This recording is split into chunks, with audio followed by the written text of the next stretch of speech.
Shalom, selamat pagi. Puji Tuhan, pagi hari ini kita dapat kembali bertemu di Ako Worship Morning Devotion.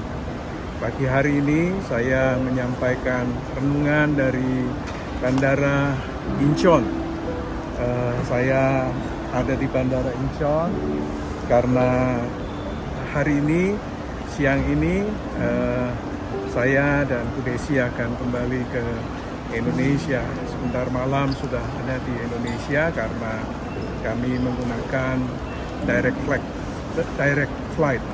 Puji Tuhan, saudara, selama beberapa hari ada di Korea, menikmati pelajaran T6, juga wisuda. Puji Tuhan, hari ini dapat kembali ke Indonesia. Saya akan melanjutkan apa yang kita sudah pelajari beberapa hari yang lalu berkenaan dengan Ulangan pasal 7 ayat 3 dan ayat yang keempat. Saya akan menyampaikan sedikit tentang bagian ini karena saya ingin menekankan betapa pentingnya orang tua mendampingi anak-anak, mendidik anak-anak supaya mereka bisa tumbuh sebagai anak-anak yang takut akan Tuhan dan yang mengasihi Tuhan dengan sungguh-sungguh. Nanti saya akan baca firman Tuhan. Sebelumnya mari kita berdoa. Tuhan, kami mengucap syukur, terima kasih untuk berkat rahmat-Mu. Pagi hari ini kami boleh bangun dengan kekuatan yang baru, dengan kesehatan yang sempurna yang datang daripada Tuhan. Kami bersyukur untuk semua kasih setia-Mu. Berkati AMD pagi ini dalam nama Tuhan Yesus Kristus. Haleluya. Amin. Puji Tuhan, Ulangan 7 ayat 3-4 mengatakan, janganlah juga engkau mengawin dengan mereka. Anakmu perempuan janganlah kau berikan kepada anak laki-laki mereka, ataupun anak perempuan mereka jangan kau ambil bagi anakmu laki-laki. Sebab mereka akan membuat anakmu laki-laki menyimpang daripadaku, sehingga mereka beribadah kepada Allah lain. Maka murka Tuhan akan bangkit terhadap kamu, dan Ia akan memunahkan engkau dengan segera. Beberapa hari yang lalu kita belajar tentang beberapa hal. Yang pertama adalah kita perlu memperhatikan pendidikan mereka, kita perlu memperhatikan masa depan mereka, tetapi kita juga perlu memperhatikan kerohanian mereka, dan juga kita perlu memperhatikan kehidupan mereka secara pribadi di dalam Tuhan, ketaatan dan kesetiaan. Saudara, pendidikan merupakan satu hal yang sangat penting karena pendidikan itu bisa mengubah banyak hal. Dengan pendidikan, anak bisa mencapai masa depannya.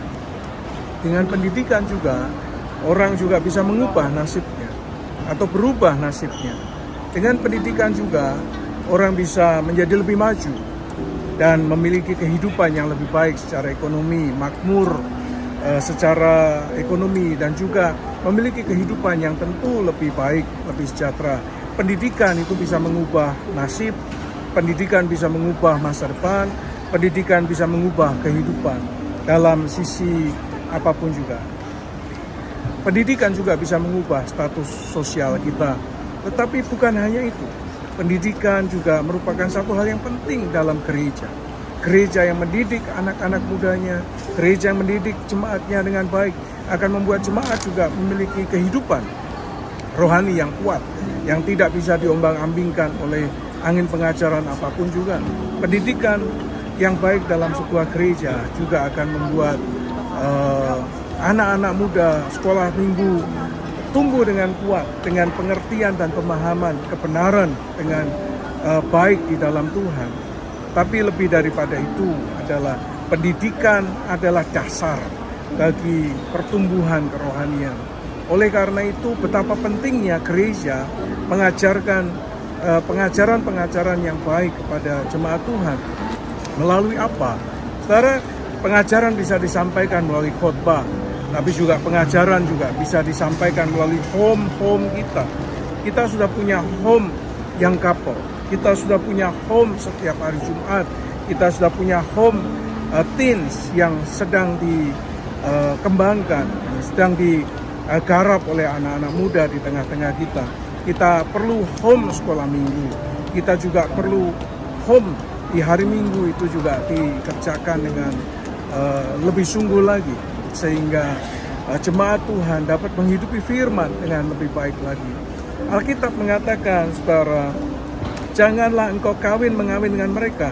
Anakmu perempuan janganlah kau berikan kepada anakmu laki-laki, anak mereka laki-laki, atau anak perempuan mereka jangan diambil menjadi bagian dari kehidupan anak laki-laki kita. Bagaimana caranya supaya anak-anak kita itu menikah dengan orang-orang yang hidup dalam kebenaran? Perlu dididik, saudara. Pendidikan membuat mereka memahami dengan siapa mereka akan menikah, dengan siapa mereka akan hidup. Pendidikan juga di dalam gereja dengan benar sesuai dengan kebenaran firman Tuhan juga akan membuat jemaat Tuhan mengerti bagaimana mereka hidup dan bagaimana mereka berjalan dalam kebenaran. Karena ketika orang mengerti kebenaran, mereka akan memerdekakan. Karena firman Tuhan berkata, kebenaran akan memerdekakan kehidupan anak-anak Tuhan. Jadi pendidikan itu akan memerdekakan orang dari kemiskinan, memerdekakan orang dari kebodohan. Tapi kebenaran firman Tuhan akan memerdekakan orang dari dosa. Kebenaran akan memerdekakan mereka dari dunia, ikatan dunia. Kebenaran akan membawa mereka pada hidup, bukan hanya kehidupan hari ini, tapi kehidupan dalam kekekalan. Hidup dalam kelimpahan, kata firman Tuhan. Oleh karena itu, saudara, mari kita sungguh-sungguh belajar firman Tuhan, menghidupi firman Tuhan, dan bersedia untuk diajar, bersedia untuk belajar, bersedia untuk menghidupi kebenaran firman Tuhan, sehingga kita hidup seperti apa yang Tuhan mau.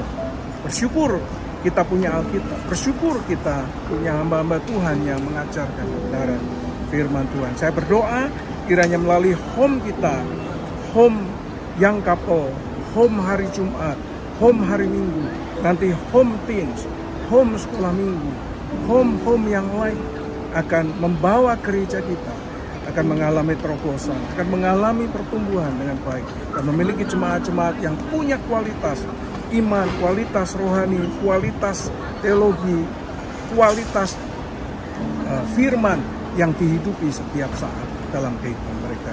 Saya berdoa kiranya setelah pulang dari Incheon, setelah pulang dari Korea ini, kita akan semakin belajar. Saya sudah membeli kurikulum-kurikulum yang bisa diaplikasikan di home kita.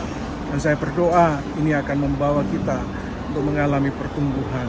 Amin, saudara. Amin. Saya berdoa kita bisa bersama-sama bergandengan tangan. Yuk tumbuh bersama, menghidupi kebenaran firman dan mengizinkan firman Tuhan hidup dalam kehidupan kita. Amin. Amin. Puji Tuhan. Tutup Alkitabmu, mari kita berdoa. Tuhan, kami mengucap syukur, terima kasih untuk pagi hari ini weekend. Tuhan memberkati persiapan kami untuk ibadah besok. Tuhan, Engkau menyertai, karena apa yang kami kerjakan sepanjang hari ini juga disertai dan diberkati Tuhan. Jadilah semuanya untuk kemuliaan nama-Mu. Terpujilah nama-Mu kekal selama-lamanya, di dalam nama Tuhan Yesus Kristus. Kiranya damai sejahtera dari Allah Bapa, cinta kasih sayang daripada Tuhan Yesus Kristus, persekutuan pertolongan pimpinan dan kuasa Roh Kudus menyertai saudara sekalian dari sekarang sampai selama-lamanya, di dalam nama Tuhan Yesus Kristus. Haleluya. Amin. Puji Tuhan, saudara. Happy weekend. Selamat mempersiapkan diri untuk ibadah besok. Besok ada ibadah intergenerasi. Yuk kita sama-sama ibadah bersama dengan keluarga, anak-anak, dan bahkan cucu-cucu kita. Saya berdoa semua kita akan diberkati Tuhan. Sekali lagi, happy weekend. Selamat menikmati hari ini. You are blessed.